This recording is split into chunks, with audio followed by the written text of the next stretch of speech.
तो चलिए अब हम लोग बातचीत का सिलसिला शुरू करते हैं। सबसे पहले तो आज न्यू ग्लासेस जो मीडिया है हम उसको धन्यवाद देते हैं। उनके माध्यम से आज हम आप लोगों के बीच में हैं और आप तमाम जो लोग अभी मौजूद हैं, जिन तक हमारी आवाज़ जा रही है, जो देख पा रहे हैं, आप सबको नमस्कार, सभी को जोहार। यूं तो आज का विषय उनके द्वारा रखा गया है कोरोना काल के बाद की चुनौतियां और संभावनाएं।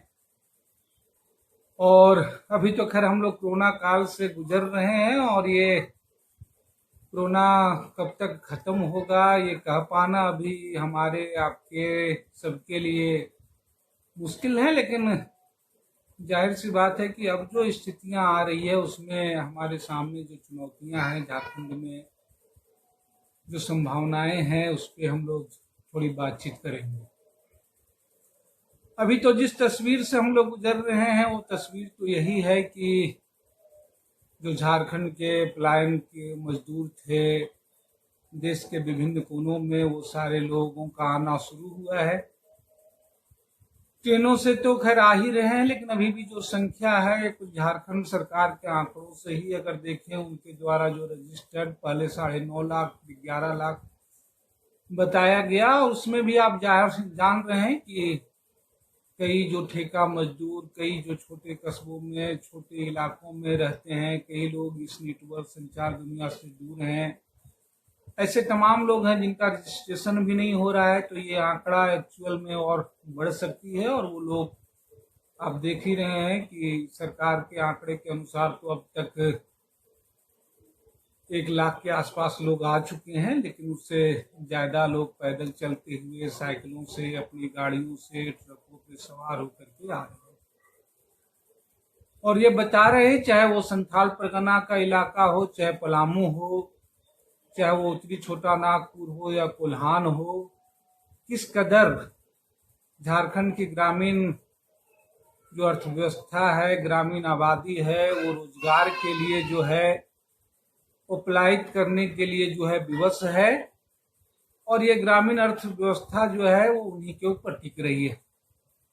हम देख रहे हैं, अभी तक तो ये माना जाता था कि पलामू का इलाका, उत्तरी छोटा नागपुर का इलाका या संथाल परगना का इलाका, वहीं से सबसे ज्यादा पलायन है। लेकिन अब जो तस्वीरें आ रही है, जिन इलाकों की पहचान थी औद्योगिक रूप में, चाहे वो धनबाद का इलाका हो, बोकारो का इलाका हो, रांची का इलाका हो, जमशेदपुर के इलाका हो, चाईबासा का हो, खनन का, उन जगहों से भी आप देख रहे हैं कि कितनी बड़ी संख्या में ग्रामीण मजदूर जो है वो बाहर गए हुए थे और वो वापस लौट रहे हैं।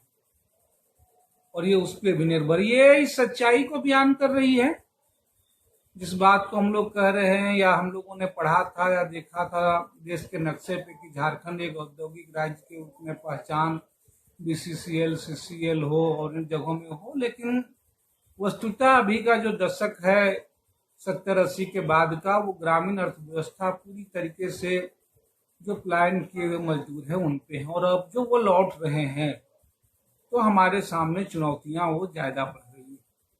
सबसे पहली चुनौती तो यही है कि आप जो कोरोना पॉजिटिव के वो आंकड़े देख रहे हैं कि राज्य में आने के साथ ही जो प्रवासी मजदूर, खास करके सूरत से जो लोग लौटते हैं, मुंबई से लौट रहे हैं, महानगरों से, वो चाहे गढ़वा की रिपोर्ट आ रही है, गिरिडीह की रिपोर्ट आ रही है, हजारीबाग की रिपोर्ट आ रही है कि कोरोना पॉजिटिव की संख्या जो है वो लगातार बढ़ रही है प्रवासी मजदूरों में।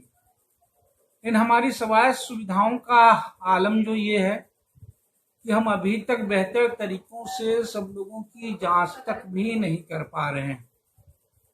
मैं जो अनुभव देख रहा हूँ लगातार इस गिरिडीह जिले में है कि हम लोग जो लोगों को बता भी रहे हैं या जो लोग शंका जाहिर कर रहे हैं, आप ये छोड़ दीजिए कि सारे लोग आए हों, उनकी बेहतर जांच हो और वहीं से जैसे सस्पेक्टेड लोग हों उन सबकी जो है टेस्ट हो, उसके बजाय जिनके बारे में शिकायत की जाती है, जो लोग अपने तबीयत खराब होने की सूचना पहुंचा रहे हैं, उनकी भी जांच होने में काफी समय लग जाता है। और जो जांच हुई भी हो वो तब तक रिपोर्ट आने में 8-10 दिन। ये हमारे स्वास्थ्य सुविधाओं की जो है स्थितियां को दर्शा रही है और ये कितनी कठिन है, जो चुनौती है स्वास्थ्य सुविधाओं को। यूं ही झारखंड में बीते दिनों हमने देखा कि वो तस्वीर आई थी, यहाँ भी जो है वो रिम्स परिसर में जो है लोग फर्श पे या तो खाना खाते हुए, या कोई पिता जो है अपने मासूम बच्चों के उसके लाश को जो है अपने घर तक पहुंचाने के गोद में जो है लिए जा रहे हो, वो तस्वीर थी। और अभी आप देख रहे हैं कि लोग शिकायत कर रहे हैं तो गाड़ियां तक नहीं आ रही। कि अभी तक जो जानकारी है, अभी शायद आज या कल में होने वाली थी, कि हम लोग संथाल परगना क्षेत्र में जो है वो जांच की भी व्यवस्था नहीं हो पाई है, और न ही पलामू रेंज है वहां भी जो है ये 60 दिन हो गए हैं पूरे लॉकडाउन के। इस 2 महीने में जो है कि प्रॉपर जांच हो लोगों की, वह भी नहीं हो पा रही है। तो ये तो स्वास्थ्य के संदर्भ में हमारी सबसे बड़ी चुनौतियां हैं, स्वास्थ्य सुविधाएं और कैसे बेहतर हो, कैसे लोगों की जांच हो, ये बेहतर है। दूसरी जो सबसे बड़ा सवाल है कि भाई आज ये जो पूरी ग्रामीण अर्थव्यवस्था थी जुटी हुई, वो पूरे तरीके से लोगों के जो मजदूर थे, बाहर जो लोग थे, उनके ऊपर जुटी हुई थी। लेकिन अब जब लौट रहे हैं तो उनके सामने रोजगार का संकट जो है वो सबसे ज्यादा है। अब इस रोजगार के संकट पे हम लोग आए हैं उसके बाद, लेकिन सबसे पहले अभी तो जाहिर सी बात है, सरकार भी कहेगी, लोग कहेंगे कि अभी तो अब तुरंत तो रोजगार नहीं मिल जाएंगे, बाकी चीजें उस मुद्दे पे हम लोग बाद में चर्चा करेंगे। लेकिन जो पहली है कि भाई अब वैसे लोगों को 2 महीने से जिनके कामकाज बाहर भी बंद है, गांव में है, घरों में है, बाहर यहाँ भी जो बंद है, उनके लिए राशन की व्यवस्था हो, उनके लिए हो। और झारखंड के खाद्य आपूर्ति सिस्टम को हमने देखा है पिछले रघुवर सरकार के दिनों में जो था, कि झारखंड में सबसे ज्यादा अगर कोई स्थितियां थी तो भूख से ज्यादा मौतों के लिए। लेकिन राज्य ये बड़ा मुद्दा था। ये सरकार जो आई झारखंड मुक्ति मोर्चा के नेतृत्व में, चुनाव के समय ये प्रमुख मुद्दा भी इनका था, लेकिन हम लोगों का था कि इस पे लेकर के एक उम्मीद और ये चीजें की बेहतर करके काम बने। लेकिन राज्य में सत्ता में आने के बाद भी अभी तक जो आंकड़े आ रहे हैं, हो सकते हैं कुछ गड़बड़, सकते हैं कि 5 से ज्यादा 5 जो है भूख से मौतें जो है इस सरकार में भी हो गई।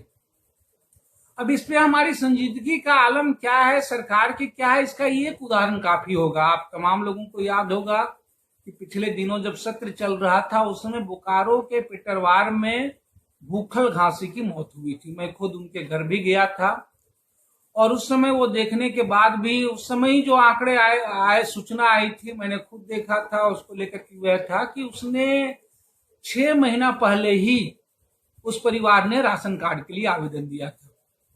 उसकी घर की स्थिति बहुत बदहाल थी, उसके परिवार जो है कुपोषित था, और 6 महीने के बाद भी उसका राशन कार्ड नहीं बना था। उसकी तो मौत हो गई, लेकिन उसकी मौत के बाद लगा था कि भाई अब ये कोई कह तो नहीं सकता है कि ये जानकारी नहीं थी, सूचना नहीं थी। परिवार गया, पूरा सरकार गए, वहां के डीसी गए, सारी चीजें, और उसके बाद भी उस परिवार को, जो कुपोषित परिवार था, बेहतर इलाज की व्यवस्था नहीं आती। इस लॉकडाउन में खबरें आप तक आई होगी, उनके परिवार के एक सदस्य की और मौत हो गई, यानी उस कुपोषित परिवार के जो है बेहतर खान पान, बेहतर इलाज की भी जो है वो व्यवस्था नहीं हो पाई। तो ये आप समझ सकते हैं कि अभी जो चुनौतियां हैं हमारे सामने, और जो हमारे सरकार के काम करने की स्थितियां हैं। मैं सरकार से इसलिए बाद में कहता हूं, कई बार है वो मुद्दे हैं कि अलग है। भारतीय जनता पार्टी की सरकार जो पिछली बार डबल इंजन की सरकार कर रही थी, वो खींच रही थी, लेकिन अभी तो हम लोगों ने देखा कोरोना में, चाहे रेल का मसला हो, चाहे सुविधाओं का मसला हो, या अभी होम क्वारंटाइन करके पल्ला झाड़ करने वाला मसला हो, गैर भाजपा जो राज्य हैं उनको तो परेशान कर ही रही है। लेकिन राज्य सरकार की जो अपनी जिम्मेवारी है, राज्य सरकार की जो अपनी नीतियां हैं, कम से कम राज्य के अंदर में भी उस पे यह सरकार जो है, जो फैसले जो लेने चाहिए वो मुखर नहीं हो पा रही। हम इस मामले में भी देखें, अभी अगर आप देखें, ठीक है वो भाजपा सरकार क्या कर रही है, लेकिन जो लोग मजदूर आ रहे हैं, सरकार के तरफ से भी उनको जो है क्वारंटाइन की कोई व्यवस्था नहीं की गई। केंद्र सरकार ने कहा होम क्वारंटाइन रहेंगे, और हेमंत सरकार ने भी, जबकि लॉकडाउन की नीतियों के संदर्भ में हमने देखा इनका कि भाई हम अपने राज्य के अनुसार नीति बनाएंगे। सुनने में तो ये बात अच्छी लगी, लेकिन अपने राज्य के लिए भाई हमारे जो लोग भूख से मर रहे हैं, हमारे लिए जो राशन की व्यवस्था है जो बेहतर है उसके लिए करें। ये सिर्फ आप एक उदाहरण से समझ सकते हैं। जब क्वारंटाइन की बात हुई तो इन्होंने केंद्र की बात मान ली कि हाँ लोग होम क्वारंटाइन रहेंगे, सरकार क्वारंटाइन की व्यवस्था नहीं करेगी। और जाहिर सी बात है, लोग इतने डरे हैं, लोग इतने भयभीत हैं, लोग इतने परेशान हैं, वो भले ही ट्रकों से लद करके आ रहे हों, भले ही जान जोखिम करके आ रहे हों, आप देख रहे हैं सोशल डिस्टेंस का पालन नहीं हो रहा है, लेकिन वो अपने परिवार को, जाहिर सी बात है अपने लोगों को अपने चलते वो खतरे में पंचायत भवनों में रह रहे हैं अपनी मर्जी से। और महज जो है वो एक सूखा राशन की घोषणा की गई है कुछ जगहों पे, और वह भी अभी तक जो है जो टेंडर और जो प्रक्रिया और सब सारी चीजें हो रही है वो नहीं मिल पा रही। तो सबसे जो ज्यादा जरूरी चीज है अभी रोजगार और उस सब चीजों पे हो कि भाई हम सार्वभौमिक राशन की व्यवस्था करें, उन तमाम परिवारों के लिए जो कर रहे हैं, जो रिपोर्टें आ रही हैं, उनको राशन मिले। और राशन मिले तो राशन का मतलब सिर्फ चावल ही नहीं है। उन परिवारों के लिए अभी तो दाल शुरू हुआ है, महज 1 किलो, जो कि शायद पर्याप्त नहीं है। तो दाल, तेल, बाकी उनकी जो है व्यवस्था है। तो इस बात को लेकर के जो मुझे लग रहा है कि वो सबसे ज्यादा है कि राज्य सरकार अपनी नीति देख रहे हैं। कई सवाल, कई चीजें आ रही है कई लोगों पे, उस पर हम लोग बात करेंगे। लेकिन ये सबसे ज्यादा जरूरी है कि झारखंड के राशन व्यवस्था को, कि झारखंड जो सरकार आई है इस काल में, कि भूख से मौतों के लिए जो राज्य में सबसे ज्यादा भूख से मौतें हुई है ये मुद्दा था। और इस कोरोना काल में ये संकट, भूख की, अनाज की समस्या और भी उत्पन्न हो गई है। तो वहाँ राशन का सिस्टम बेहतर हो, सुंदर हो, दुरुस्त हो, लोगों को राशन मिले, ये सबसे ज्यादा जरूरी और फौरी काम है। और तमाम जो सामाजिक संगठन है, तमाम जो लड़ने वाले लोग हैं, उनको हमको कि हमें सरकार पे ज्यादा दबाव डालें।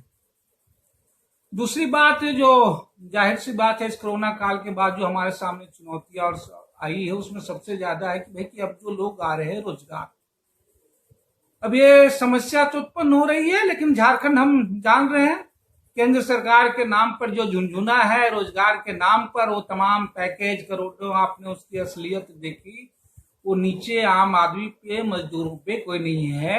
ये अगर रहती तो मनरेगा की से ही अगर हम बात करें तो मनरेगा की न्यूनतम मजदूरी बढ़ाई जाए, सारे राज्यों में एक हो, वह भी तो नहीं हो रही है। 500 जो लोगों की मांग है, 500 की तो बात छोड़ दीजिए, 300 रुपया भी कम से कम मिले, वहां तक भी नहीं है। तो ये सबसे ज्यादा जरूरी चीज है कि मनरेगा के तहत कम से कम 300 रुपया सरकार तो करे, कम से कम 500 की मांग है तो राज्य सरकार अगर केंद्र नहीं दे रही है तो ये 300 रुपया हो, लोगों को मिले। अब ये कल को कहेंगे, अभी को लेकर के मनरेगा में जिस तरह के इन लोगों ने काम के नेचर, काम की प्रकृतियां बना दी है, वो मिट्टी का काम, और जाहिर सी बात है अब जून में जो है कभी भी बारिश हो जाएगी और उसके बाद कहेंगे मनरेगा में काम नहीं है। जबकि अब ये 3 महीना और भी ज्यादा संकट होगा। आप जान रहे हैं कि हम जिन घरों से किसान जो लोग हैं निर्भर करते हैं, जिनको भी थोड़ी भी आती है, कि ये जो बैसाख जेठ के महीने की जो फसल बुआई के साथ जो जैसे जैसे महीने का अंत होता है, उनके सामने कृषि संकट, खाद्यान्न संकट, जो चावल वे हैं वो खत्म होते हैं, वो और भी संकट बढ़ता जाता है। और जब सबसे ज्यादा जरूरत होगी तो उनको जो है रोजगार नहीं मिलेंगे, बरसात में कोई काम नहीं मिलेंगे। तो ये ज्यादा जरूरी है कि अभी जब कृषि कार्य शुरू हो तो हम कृषि कार्य को भी जो है वो मनरेगा से जोड़ें। ये सरकार फैसला ले कि कृषि में भी काम करने वाले लोगों को भी जो है वो मजदूरी मिले। हम तमाम साथियों से कहेंगे कि सवाल आ रहे हैं, हम देख रहे हैं, हम 10 मिनट के बाद इस चैप्टर को ये करेंगे, फिर जो सवाल आप फिर से एक रिपीट कीजिएगा और उन सवालों पे हम लोग बात करेंगे। तो कृषि के काम को मनरेगा से जोड़ा जाए, रोजगार से जोड़ा जाए, और उन तमाम लोगों को जो चौरोपाई खिंचाई का काम कर रहे हैं उनको मिले। तब हम इस पीरियड में, जो कि अभी 1 महीने 2 महीने के बाद हो रहा है, जो लोग आए हैं रोजगार के, उनके समस्या है, उनके चीजों को हो, उसके लड़ सकते हैं, उसको लेकर के रख सकते हैं। तो ये एक सबसे ज्यादा जरूरी अभी है, क्योंकि ये कह देंगे मनरेगा और फिर नहीं होगा। अभी भी जो रिपोर्टें आ रही है, लेकिन अभी कि लोगों ने मनरेगा के नाम पर फिर इतनी मजदूरी कम, और वो कागजों में काम, मशीनों में काम होना जरूरी है। तो जाहिर सी बात है इसकी मजदूरी को बढ़ाए बगैर, इसको कृषि कार्यों से जोड़े बगैर आप इस पर नहीं रोजगार दे सकते। दूसरी, हम जो सबसे इस सरकार को दबाव डालने की बात है कि आज झारखंड में जिस तरीके से चाहे कोयला हो, आयरन हो रहे, खनन की कंपनियां हैं, जो पब्लिक सार्वजनिक सेक्टर हैं, यूं हम पहले ही देखते रहे हो, चाहे पिछले दिनों एनटीपीसी का मामला हो, गोला का मामला हो, गोड्डा का मामला हो, निजी कंपनियों ने लोगों को आप अदर रोजगार की तो बात छोड़ दे, वो चाहे इलेक्ट्रिक स्कूल का मामला हो, कहीं एक फैक्ट्री खुलती है, चाहे कोडरमा थर्मल पावर स्टेशन का मामला हो, कहीं एक फैक्ट्री खुलती है, तो आसपास के लोग भी रोजगार की संभावना को लेकर के आशान्वित होते हैं। यहाँ तो स्थितियां हो गई है कि जो किसानों की जमीन जा रही है उनके रोजगार की गारंटी हो, वह भी दुभर हो। ठीक, वो इलेक्ट्रो स्टील का आप उदाहरण देखें, वो आप यहाँ पे एनटीपीसी का उदाहरण देखें बड़का गांव में, वो कोडरमा थर्मल पावर का स्टेशन देखें, और आप गोड्डा की जिंदल की रिपोर्ट आ रही है। तो इस दौर में आप देखिए, जब स्वास्थ्य सुविधाओं की बात आ रही तो तमाम प्राइवेट कंपनियां, तमाम निजी कंपनियां अभी भाग खड़ी हुई, उनके इलाज के लिए तमाम सरकारी हॉस्पिटल ही खड़े हो रहे हैं, वही डॉक्टर आ रहे हैं, वही चीजें हो रहे हैं, बाकी लोगों ने अपनी दुकान बंद कर ली। लेकिन जब सबसे ज्यादा अभी चुनौतियों में अर्थव्यवस्था खड़ी करने की जरूरत है, तो सरकार ने फैसला ले लिया कि भाई हम और भी ज्यादा निजी लोगों को, निजी कंपनियों को खनन है इस सब सेक्टर में देंगे। तो जाहिर सी बात है, इनके देने के साथ ही वो और भी ज्यादा संकट बढ़ जाएंगे लोगों के रोजगार के, लोगों की परेशानियों का। अभी मैं जब ये लाइव शुरू ही करने था तो 2 मिनट पहले ही एक फोन आया था, अभी तो फोन मैंने साइलेंट कर दिया, नहीं तो बात ही नहीं हो पाती, बाघमारा से, कि भाई 13,000 14,000 लोगों को पहले ठेका मजदूरों को मिल रहा था, लेकिन अब जो है लोगों को 3-4 हजार रुपये कर दिया जा रहा है ठेकेदार के लिए। उन्होंने लेबर कमिश्नर को, यहाँ के डीसी को, तमाम लोगों को कंप्लेन किया। तो आप समझ रहे हैं कि ये चीजें और भी ज्यादा बढ़ रही है। तो ये हमारे लिए चुनौतियां भी हैं, और सचमुच ये सरकार अगर झारखंड में अगर काम करना चाहे तो एक संभावना भी है कि हम जिस झारखंड को लगातार उद्योग धंधों और इस सब के होने के बावजूद, इतनी संभावनाओं के बावजूद, हमारे जो मजदूर, हमारे लोग जो पलायन कर रहे हैं, राज्य सरकार इस संदर्भ में एक स्पष्ट नीति बनाए कि जो भी फैक्ट्रियां हैं वो रोजगार केंद्रित हो, और यहाँ के स्थानीय लोगों को रोजगार मिले, न्यूनतम सुविधाएं मिले, न्यूनतम मजदूरी का पालन हो। इस बात के लिए राज्य ये करे, इस बात के लिए सरकार काम करे, ये शायद दबाव और ये चीजें हैं। अब ये चुनौतियां भी हैं, और सरकार इस दिशा में राज्य अगर करना चाहेगी, अगर उसको लेकर के हो, तो वो एक संभावना के रूप में भी तब्दील हो सकती है, और ये ज्यादा जरूरी है। और इसके लिए हमें, आपको, सबको जो है लड़ना भी पड़ेगा उन तमाम जगहों पे। ये ज्यादा जरूरी है कि इन तमाम जगहों पे रोजगार हो, रोजगार के लोगों को काम मिले, स्थानीय लोगों को मिले, तमाम कंस्ट्रक्शन, लेकिन तमाम लोगों ने हाथ खड़े कर लिए। तो इसके लिए कानून बने, लेकिन आप क्या देख रहे हैं, कानून क्यों बन रहे हैं? अब यूपी देखे, बाकी दूसरे देखे कि भाई नहीं, श्रम कानूनों में छटे थी कि भाई 8 से 12 घंटे, बाकी चीजों घंटे हो, उसके लिए तो बन जा रहे हैं, लेकिन लोगों की मजदूरी की गारंटी हो, रोजगार की गारंटी हो, बल्कि और भी ज्यादा, जाहिर सी बात है, काम के घंटे आप ज्यादा बढ़ा रहे हैं, आने लोगों के और भी रोजगार सीमित कर रहे हैं। काम के घंटे जितने कम होंगे उतने ज्यादा लोगों को रोजगार मिलेंगे, लेकिन ठीक उल्टे हो रहे।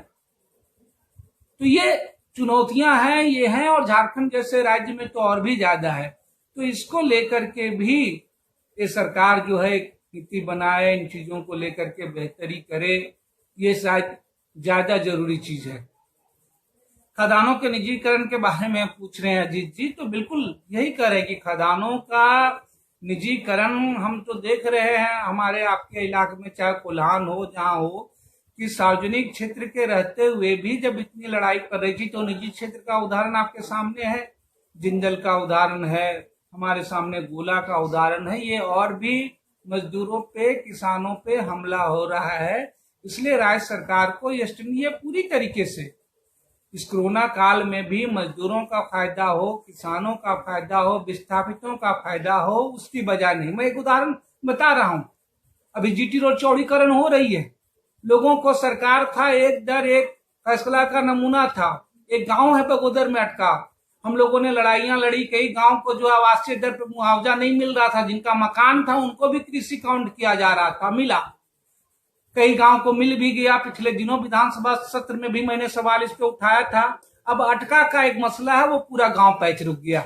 अब वो क्या करे, कोरोना का मार भी किसानों की, भाई हम अब जो दे दिए सो दे दिए, अब जिनका मकान है उनको भी हम कृषि दर पे मुआवजा देंगे, अगर वो नहीं देंगे तो न दें, हम रोड उतना जो है कम कर लेंगे, बाकी चीजों कर लेंगे। यानी आप समझ लीजिए, ये सारी चीजों की मार सरकार कोरोना के नाम पे, आर्थिक संकट के नाम पर, उनके लिए तो पैकेज हैं, उनके लिए चीजें हैं, लेकिन ये मार मजदूरों पर, ये बाकी चीजों पे, इनके ऊपर जो पड़नी पड़ रही है। तो ये सबसे ज्यादा इन चीजों को लेकर के है, इनके ज्यादा लेकर के सवाल है, ये चुनौतियों को लेकर के चीजों पे हम लोग करने।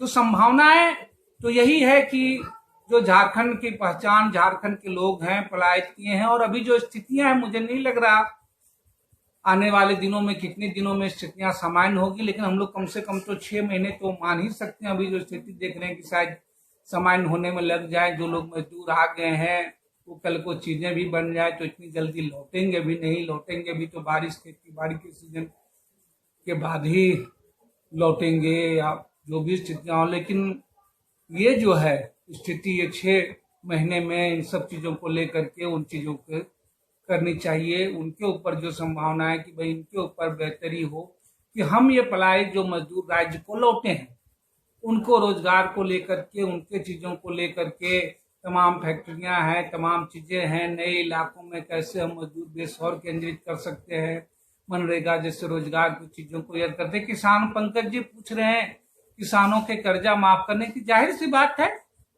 किसानों का कर्जा तो उस रूप में भी पहले भी माफ होना चाहिए, सरकार के घोषणा पत्र में भी था, लेकिन अभी तो और भी जरूरी है, अभी तो और भी जरूरी है कि ये पैकेज है, इन सब चीजें हैं, इसको लेकर के उनका माफ हो कर्जा। अभी आप मैंने पूछ रहा था ये जो कर्ज और ये चीजें कि ज्यादातर मजदूर इन स्थितियों पे क्यों घर लौट रहे हैं। कई लोग बता रहे हैं कि हम लोग किराए के मकान में, वहां से रहने की मसला नहीं थी, किराए के मकान में है, आय का स्रोत है, पैसे नहीं मिल रहे हैं, तो आने वाले समय में और स्थितियां कितने विकट होंगे, काम नहीं खुल रहे हैं बड़े बड़े महानगरों में जो काम है, इसलिए हम लोगों ने कहा कि और स्थितियां विकट नहीं हो तो पैदल भी लोगों ने चलना मंजूर किया और ये सब चीजें घर पे आना जो है वो शुरू किया। तो बिल्कुल सबको मनोज मेराज जी बोल रहे हैं राशन मिलने, सही बात कर रहे हैं, ये स्थितियां तो है, आप स्थितियां तो देख ही रहे हैं कि सबके बाद तो क्या करें, ये तमाम अभी सरकार की, यही मैं बता रहा हूं कि नीतियां सुनने में बड़ा लगा। एक हेडिंग बन गया कि भाई सारे विधायक लोग जो है 2-2 हजार रुपया देंगे जितने प्रवासी मजदूर हैं, बड़ा सा अखबारों में हेडिंग बन गया। अब वो आप देख रहे हैं, और लेकिन आपने देखा होगा जो छोटी सी उसके नीचे की खबर थी कि अधिकतम 25 लाख रुपये ही इस मद में जो है स्वीकृति मिलेगी। तो 2000 का हेडिंग लोगों ने देखा। अभी भी हमको कई लोग कॉल करते हैं, हम आप 2000 लोगों को देंगे तो जाहिर सी बात महज 1250 लोगों को आप मिल सकते हैं। मैं अपने विधानसभा की बात करूं कि सरकार के ही जो आंकड़े हैं रजिस्टर्ड है वो 25,000 से ज्यादा लोग। हम लोगों ने कहा कि चलिए कम से कम नहीं, ज्यादातर लोग जो आ रहे हैं उसको कर देवें कि 1,000 करके भी दिया जाए, वो संख्या भी तो 2,500 से ज्यादा लोगों को नहीं हो पाया। सरकार के द्वारा ही आप आंकड़े जो देख रहे हैं कि भाई चीजें तो घोषणा की, लेकिन वो जरूरतमंद को, सार्वभौमिक हो, उनको बेहतर हो, उनके चीजों को मिले, वो मिले। तो आपने देखा कि वो करीब करीब महज 2 लाख लोगों को मिल गए। सरकार प्राइमरी रूप में जो कही थी कि 9.5 लाख मजदूर है, जिस तरीके से नीति नियम और ये चीजें बनाई गई, तो आपने देखा कि वो चीजें जो है वो हो रही है। तो ये 2-3 चीजें आने वाले समय में कि हमको झारखंड में स्वास्थ्य को लेकर के, रोजगार को लेकर के और ये खाद्य, ये 3 बड़े सवाल हैं जिनसे हमें जूझना भी है, लड़ना भी है और सरकारों पे दबाव बनाना है। ये कोरोना संकट में स्वास्थ्य की समस्याएं भी और गहराने वाली हैं। ये कोरोना संकट में रोजगार की समस्याएं और ज्यादा है, यही है। और जिस खाद्यान्न संकट से, खाद्यान्न को लेकर के झारखंड पहले ही जूझ रहा था, अब इस जहां लोग पलायित होकर के घरों में आ रहे हैं, इन चीजों पे आ रहे हैं, तो वहां और भी ज्यादा ये परेशानियां हो रही हैं।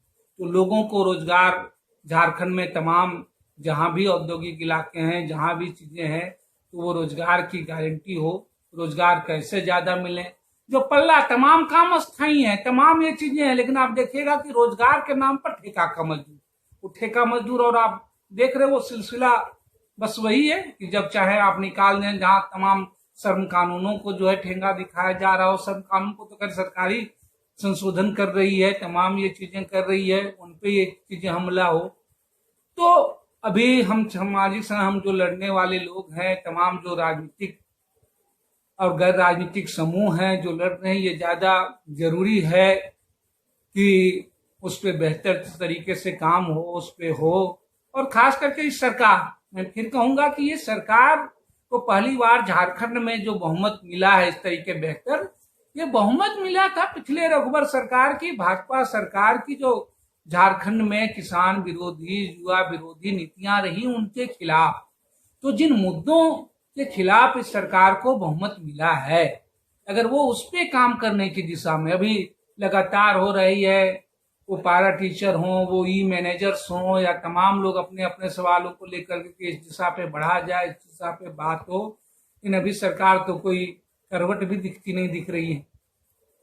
तो ये ज्यादा जरूरी है इसको लेकर के, स्वास्थ्य को लेकर के, खाद्य को लेकर के, क्योंकि और ये संकट गहरा रही है। अभी तो ये तात्कालिक चीजें चल रही है, लोगों के कुछ जमे चल रहे हैं, लेकिन जैसे जैसे ये समस्या हो रही है, और ये बरसात का महीना और परेशानी वाला होगा, क्योंकि हम आप जानते हैं बरसात में फिर और भी बाहरी रोजगार सीमित होने वाले हैं, और कृषि को, खदान को अगर ये मनरेगा से नहीं जोड़ें जो जरूरत है, तो और भी ज्यादा उत्पन्न होगी। तो जाहिर सब है हमको इन स्थितियों को लेकर के, चीजों को लेकर के तैयार होना होगा, और हमें इसके लिए जो है सो लड़ना होगा। बाकी सवाल हैं तो आप लोगों के कुछ हम लोग और बात करें। तमिलनाडु के लोग पूछ रहे हैं, हाँ तमिलनाडु से आप जाहिर सी बात देख रहे हैं ट्रेनों की, वहां से कन्नूर से एक ट्रेन खुली थी, केरल के पहले पूछे थे, कन्नूर से एक ट्रेन खुली थी, वहां के मजदूरों से भी हमारी बात हो रही थी। अभी काफी हैं हमारे जो वहां के देख रहे हैं झारखंड राज्य के, उनसे बात भी हुई थी, वो कन्नूर से एक और ट्रेन खुलनी है। इन ट्रेन की भी मसले में भी देखिए, आप दोहरा रहे होंगे कि कल तक जो आप जो ट्रेन पे एक ही कहना है कि जब एक ट्रेन चली बाकी चीजें चली, लोग कह रहे पीयूष गोयल जी जो हैं उन्होंने बताया कि भाई झारखंड जो है या अन्य राज्यों में इसलिए ट्रेनें हम श्रमिक स्पेशल ज्यादा नहीं दे रहे हैं कि भाई लोगों को जो है यहाँ की राज्य सरकारें अनुमति नहीं दे रही है। लेकिन अभी आपने देखा, अभी जब रेल मंत्री जी ने 200 ट्रेनों की सूची जारी की जिसमें कोई अनुमति, कोई चीजें की जरूरत थी, तो उस 200 ट्रेनों में एकमात्र झारखंड के लिए रांची पटना है, वो मजदूरों के लिए न महाराष्ट्र से, न जो है गुजरात से, न जो तमिलनाडु से, न केरल से। अभी जो प्रवासी मजदूरों की स्पेशल ट्रेनें भी आ रही हैं, अभी 2-2 बार भी, कल आप समझिए कि कितनी अव्यवस्था चल रही है इनको लेकर के, क्या रेलवे का तालमेल है। वो बीटी से ट्रेन चली 21 तारीख को रात को, अभी तक नहीं पहुंची थी। शुरू में बताया गया कोडरमा पहुंचेगी, फिर उसका रूट डाइवर्ट कर दिया गया, अभी बता रहा है हटिया पहुंचेगी। 7-7 घंटों से जो एक स्टेशनों पे रोक दे रहे हैं, कोई खाना नहीं, कोई पानी नहीं, लोग परेशान हैं, चिल्ला रहे हैं। पता नहीं झारखंड के खास करके प्रवासी मजदूर से आ रहे हैं ट्रेनें, उनके साथ क्या हो रहा है। आज सुबह की घटना है, लोगों ने फोटो भेजे, वीडियो भेजे, और वो कह रहे थे कि भाई फोटो और वीडियो भेजे, उनको लेकर के लोगों ने कहा कि भाई बुला लिया गया उनको वहां पे सतारा में, भाई कि आज ट्रेन खुलेगी, और जो है वो रद्द कर दिया गया।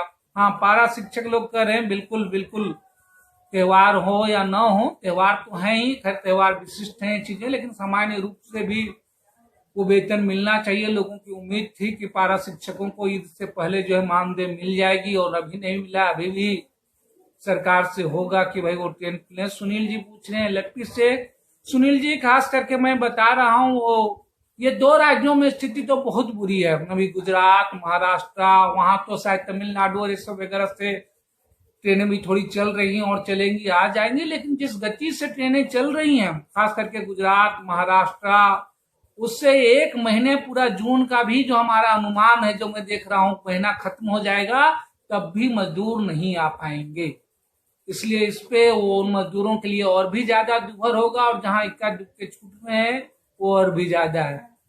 एहसान जी पूछ रहे हैं मंगलुरु की ट्रेन कब जाएगी। मंगलुरु, हाँ बंगलोर में, कर्नाटका में बंगलोर के बाद सबसे ज्यादा मजदूर हैं मंगलुरु में। उडुपी में 2 ट्रेनें चली थी, फिर भी लोग अभी नहीं आ पाए हैं। फिर वहां से बात हुई है, एक ट्रेन और चलने की बात है, खास करके हुबली और मैसूर जो लोग हैं कर्नाटका में, वहां से तो खैर एक भी ट्रेन नहीं खुल पाई थी। हुबली और मैसूर से ट्रेन चलना है। दुर्घटनाएं हो रही हैं। अभी आपने बंगलौर कहा तो अभी कल ही आपने ट्वीट भी, अगर आपने किसी ने देखा होगा, तो एक मजदूर की मौत हो गई है वहां गिरिडीह में ही एक्सीडेंट में, जो है कर्नाटका में ही। हमने तो मुख्यमंत्री से भी, स्वास्थ्य मंत्री, बाकी लोगों से ट्वीट किया, कोई तो मदद नहीं मिली। पर शुक्रिया करते हैं हम खास करके एक के वहां के साथियों का, जिन्होंने उस मजदूर परिवार से मिल करके उनके लाश के भेजने की व्यवस्था कर रहे हैं। गाड़ी किया है, वाहन किया, और वहां से लाश उनकी आ रही है। सरिया के मजदूर हैं। हम एक बार फिर से उनको धन्यवाद देते हैं। पिछले दिनों सरकार कर रही हो घोषणाएं, अखबार में तो मैं पढ़ रहा हूं, लेकिन हमारा जो अनुभव इस पे बहुत बुरा है।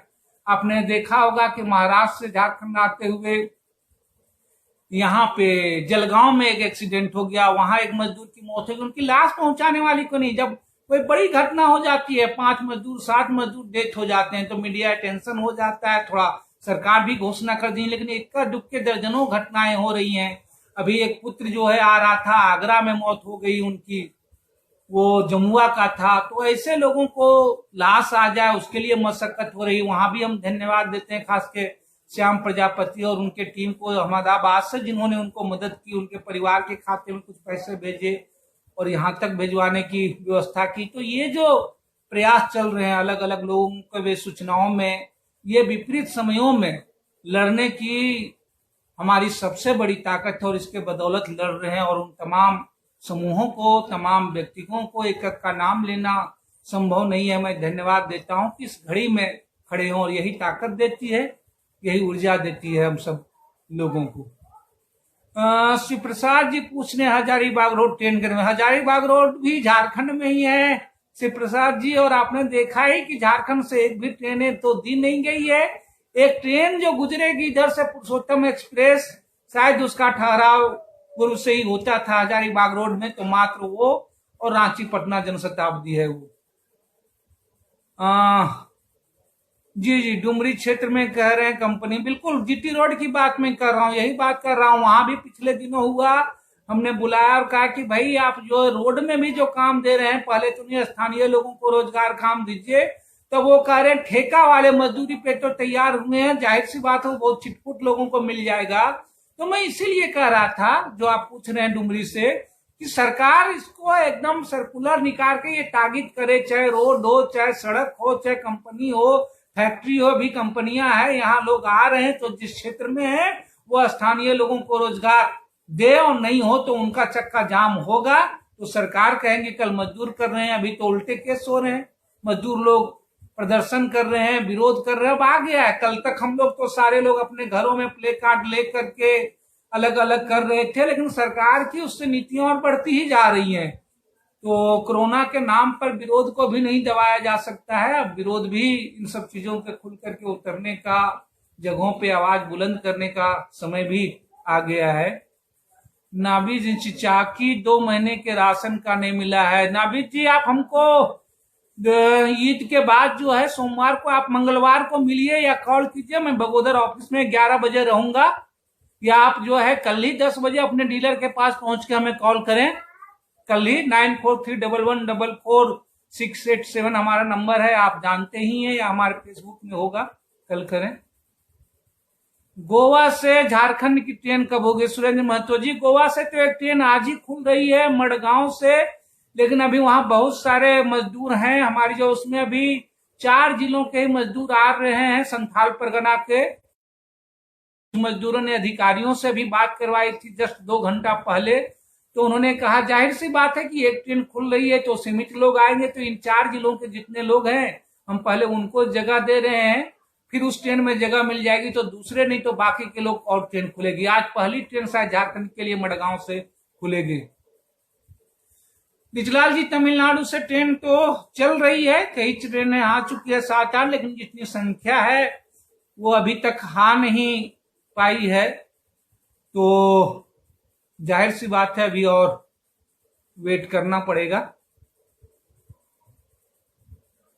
शिव प्रसाद जी कह रहे हैं पैसा मिल गया, शुक्रिया आपने बताया, लेकिन जाहिर सी बात है मुझे अफसोस और शर्म के साथ कहना पड़ रहा है कि महज 2500 लोगों को ही मिल गया। शिव प्रसाद जी, आपको तो मिल गया जरूरत होने के बावजूद, क्योंकि सरकार ने सीमा कर दिया था 25। तो मैंने तो कहा ही था, मैंने पत्र भी लिखा था कि पूरी राशि ले ली जाए।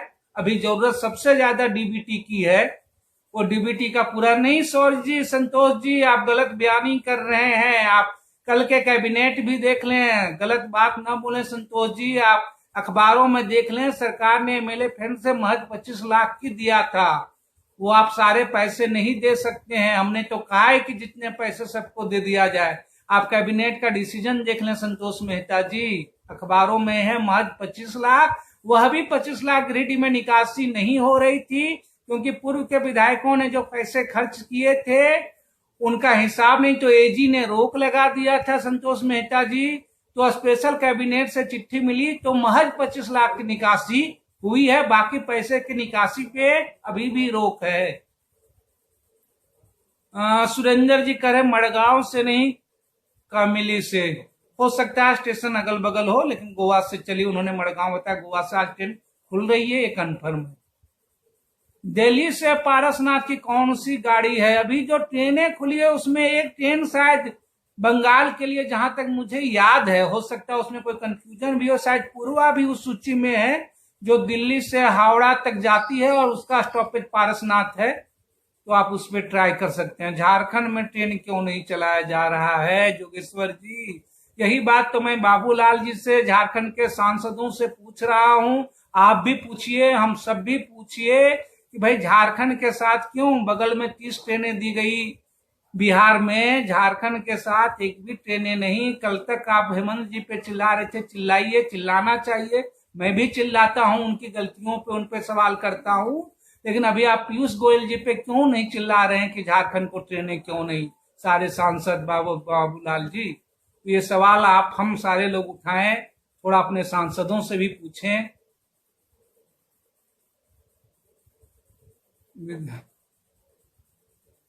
विद्या जी, कोर्रा में सब कोर्रा, शायद आप कोई और लिखना चाह रहे हैं, हमको लग रहा है रिचलाल जी। कोरा नहीं, शायद आप औरा के बारे में पूछना चाह रहे हैं। तो औरा बन के तैयार हो गया है लॉकडाउन में, लेकिन ग्रिड तैयार नहीं हुआ है, थोड़ी दिक्कत है।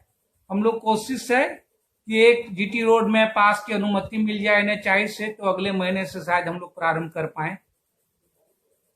यादव टिंकू जी बोल रहे हैं पैसा नहीं मिल रहा भैया। बिल्कुल सही कह रहे हैं जी, आप नहीं, हजारों लोगों को, लाखों लोगों को पूरे झारखंड में सरकार के आंकड़े हैं, उसी में आप समझिए कि 2 लाख लोगों को मिला है। 9 लाख से ही जो सरकार के आंकड़े हैं, 11.5 में 9 लाख से ज्यादा लोगों को नहीं मिल पाया है। तो जाहिर सी आप देख रहे हैं लगभग ऐसी संख्या जो है वो 70% है। जी जी, सवाल है ज्यादातर लोगों के ट्रेनों के बारे में ही है। शमशाद जी कह रहे हैं निजी स्कूल का। बिल्कुल बिल्कुल शमशाद जी, सरकार के मंत्री का बयान तो बहुत आ रहा है, लेकिन सरकार ने पत्र में ही जारी किया गया है। और खास करके मुझे लग रहा है कई छोटे स्कूलों से भी कई बात भी हुई। बिल्कुल पैसा तो उन्हें तो ये 2 महीने 3 महीने है, राहत तो मिलनी ही चाहिए, लेकिन जाहिर सी बात है इस राहत का खामियाजा शिक्षकों पे नहीं भुगते। अक्सर हाँ जो रहा है, आप प्राइवेट स्कूल नहीं लेंगे और वो टीचरों को पैसा नहीं देंगे। तो ये सरकार उन शिक्षकों के बारे में भी इसलिए बेहतर, जो सबसे ज्यादा जरूरी है, मुझे जो लगता है, ये अभी के लिए नहीं, सामान्य समय के जितने भी निजी स्कूलों हैं उनको ये तो परमानेंट, जो सिर्फ कोरोना काल की मैं बात कर रहा हूं ना, ये ऑडिट होना चाहिए सरकार के द्वारा कि कितने पैसे फीस में आते हैं और कितने खर्च होते हैं। तभी ये फीस और वितरण का जो अनुपात है, इसके बारे में ज्यादा बेहतर लगाम और हम दबाव बना सकते हैं, बिना ऑडिट किए बगैर, बिना ऑडिट का दबाव बनाए। क्योंकि कई हम लोगों ने देखा है, एक स्कूल को मैं भी नजदीकों से देख रहा हूं कि इतने इतने पैसे आते हैं, एक संस्था कि वो स्कूल है, वहां भी हम लोग देख रहे हैं कि वो ऑडिट अगर नहीं हो, उन चीजों पे नहीं हो, तो बच्चों का फीस तो माफ होनी। हाँ बिल्कुल, बेंगाबाद की घटना संतोष जी बता रहे हैं, बिल्कुल हमने सुना है, वहां की घटना सुबह हुई। हमारी साथी राजेश यादव जी से आज बात हुई है, रांची के एक पत्रकार ने मुझे आज सुबह जो है वो कॉल किया था। वो बहुत ही विभत्स घटना है, बात हुई है, वहां पे लोगों पे तुरंत गिरफ्तारी हो। गादी गांव की है शायद बेंगाबाद के। आपका ही मंत्री और विधायक संघ, आपकी हमारी बातों से लगता है संतोष जी हमारा ही मंत्री हमारे कोई हो जो सही है, जो चीजें हैं उसको लेकर के हमारी बात पे कोई नहीं हो, सरकार कोई हो, जो सवाल है वो उठते रहेंगे, उस पर लड़ते रहेंगे, मुख्यमंत्री कोई हो, सरकार कोई भी हो। कम से कम बिल्कुल दिनेश जी वही करें, फीस तो आधी लेनी, क्या फीस तो लेनी ही चाहिए। मुझे तो लगता है कि ये 2 माह का तो कम से कम तो माफ ही कर देना चाहिए। लेकिन इसके साथ ही साथ बड़े स्कूल तो उसके बावजूद मुझे यकीन है जो सीबीएसई मान्यता प्राप्त बड़े स्कूल है वो 1-2 महीने का फीस ना लें तब भी अपने शिक्षकों का वेतन तो दे ही सकते हैं। मुझे चिंता उन स्कूलों की है जो छोटे स्कूल है, मान्यता नहीं है, वो तो फीस नहीं लेंगे, लेकिन वो पूरे 2 महीने का जो है, जो जिनको महज 5,000, जिनको 50,000, 60,000, 70,000 वेतन मिलता है, वो चाहे डीएवी के स्कूल हो, चाहे डीपीएस के हो, चाहे चिन्मया को हो, 2 महीना फीस नहीं मिलेंगे तब भी वो अपने टीचर को वेतन दे सकते हैं और देंगे। दिक्कत यह है कि जो फीस भी में लेते हैं 400-300 रुपये मात्र, जो है उन लोगों को जो है माफ तो सबसे ज्यादा जरूरी होना ही चाहिए, लेकिन वैसे स्कूल उन शिक्षकों को जिनको महज 8,000, 7,000, 10,000 रुपये देते हैं वो उनका पैसा काट ले। तो इस बात की गारंटी हो सरकार को, उनके लिए पैकेज भी देना हो छोटे स्कूलों को, तो छोटे स्कूलों को पैसा दे, पैकेज दे, वो फीस न ले, लेकिन किसी स्टाफ को जो है पैसा नहीं मिले। अगर वो स्कूलों से बात करे प्रतिदिन कि उन स्कूलों के सामने वाकई ऐसा संकट है वो रिपोर्ट दें, तो सरकार जो है उनको पैसा दे ताकि उनके स्टाफ को पैसा मिले। 2 महीने का पैकेज इन छोटे स्कूलों को मिलना चाहिए।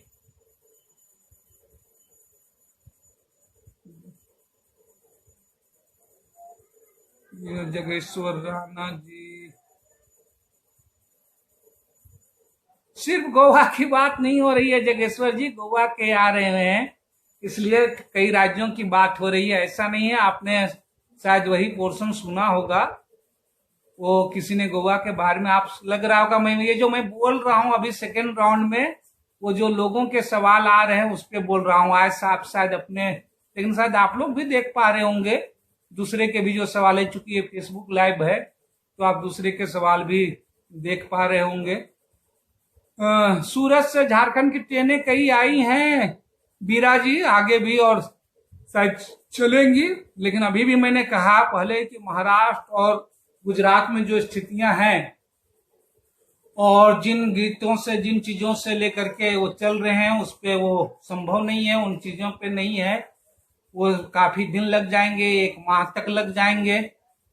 तो खास करके मैं इन्हीं बातों, सवालें और हैं, चुनौतियां भी बहुत हैं, हम लोग उस पर बात करेंगे। मैं एक बार फिर से न्यू ग्लासेस को जो इस बात के लिए धन्यवाद देना चाहता हूं, आप सबको जोहार की ये मौका, इस मौके आप लोगों से बात हुई। और जाते जाते मैं एक अपील करना चाहूंगा, आज ही मैंने अभी इस दुख के में भी कहने कि क्या एक ब्रेक की कविता आ रही है कि क्या अंधेरे जमानों में भी गाए जाएंगे। हाँ, गाए जाएंगे अंधेरे जमानों के बारे में। सचमुच ये पीड़ा की घड़ी है, दुख की घड़ी है, मार्मिक घड़ी है, और ये जो पेन है, दर्द है। आज ही मैं यहाँ आ रहा था, अभी कर रहा था तो मैं पलट रहा था, अभी अभी मैंने एक गीत सुना है चंदन तिवारी जी का, विदेशिया तो हम सारे जाते हैं, वो पलायन की घर से जो बाहर रहते हैं उनकी पीड़ा है, लेकिन अभी ये जो विदेशिया लौट रहे हैं, ये जो दर्द है, ये जो परेशानियां हैं, चंदन तिवारी जी ने एक गीत है वो गाया है। हमने अभी हमारे फेसबुक पेज जो है हमारा विनोद सिंह पेज है, उस पे हमने जस्ट अपलोड किया है थोड़ी देर पहले, आप भी उस गीत को सुने। आप सबको एक बार फिर से जो है धन्यवाद, नमस्कार, जोहार, एक बार फिर से इस मौके के लिए रूबरू होने के लिए न्यू ग्लासेस। और खास करके मैं इस टीम को मैं देख रहा था लगातार इनके फेसबुक लाइव कि झारखंड में खास करके जंगल के अधिकार, आदिवासियों के अधिकार, हाशिए पे तबकों के सवालों को लेकर बेहतर बात हो, विवश हो, इनको लेकर के लगातार यह ग्रुप या इस चैनल पे मैं देख रहा था लोग सक्रिय रहते हैं, बातें हों, आगे और भी बातें होगी। ये है इन चीजों के लिए जो झारखंड के लिए ज्यादा जरूरी है, उसके लिए चिंतित एक मंच उठाने के लिए और उस झारखंड केंद्रित बातों के लिए फोकस करने के लिए इस टीम से विकास जी को और इस टीम से जुड़े हुए तमाम साथियों को हमारी ओर से धन्यवाद, शुक्रिया, जोहार।